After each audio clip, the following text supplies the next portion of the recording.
إن لله وإنا إليه راجعون إن لله وإنا إليه راجعون obboleessi keenya kun biyya Dubaay keessatti boqoteera fuula rabbii deemee jira jedhanii miidiyaa kanarratti namni hedduun dubbata.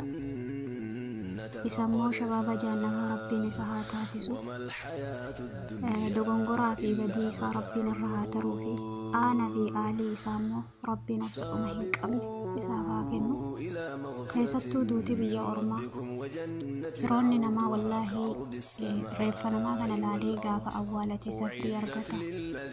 Gaafa qabri namaa tanaan argine sarbii hedduu dhaba, obsa hedduu dhaba. Rabbi sabrul jamiilan isaaniif haa kennu nin jenna.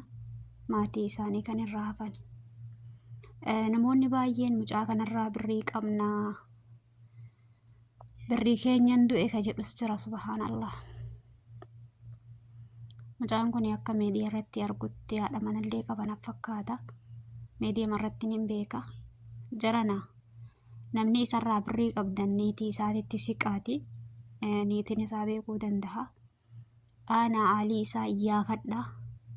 Akkasitti raga qabeessa ni jira. Nagahee malee nama waan kennitanii maqatu jira, guyyatu jira, bareetti kennitantu santu jira. Akkasitti akka itti kennitanii ragaa san waliidhaan maatii isaa kana dhiyaadha. Yoo maatiin isaa kun ofirraa kafaluu dadhabe mucaa kanarraa baasuu dadhaban, yoo niitiin isaa baasuu dadhabde Oromoon akka obbolummaatti gargaartee isinii deebisuu dandahanii miidiyaa kanarratti idaa irraa qabna birrii irraa qabna jettanii isaa boqatee manni keenya inni dhugaa, manni keenya inni haqaa ciqilee sadii kana. Dunyaan nu as gubbarratti fooqee ijaarru, goojjoo ijaarru hunduu nurraa hafti. Kanaaf inni bakka dhugaa jira, nutu bakka dharaa jira waan ta'eef maatitti dhiyaadha. Yoo maatiin dadhabin hundi wal gargaarree irraa kafalla.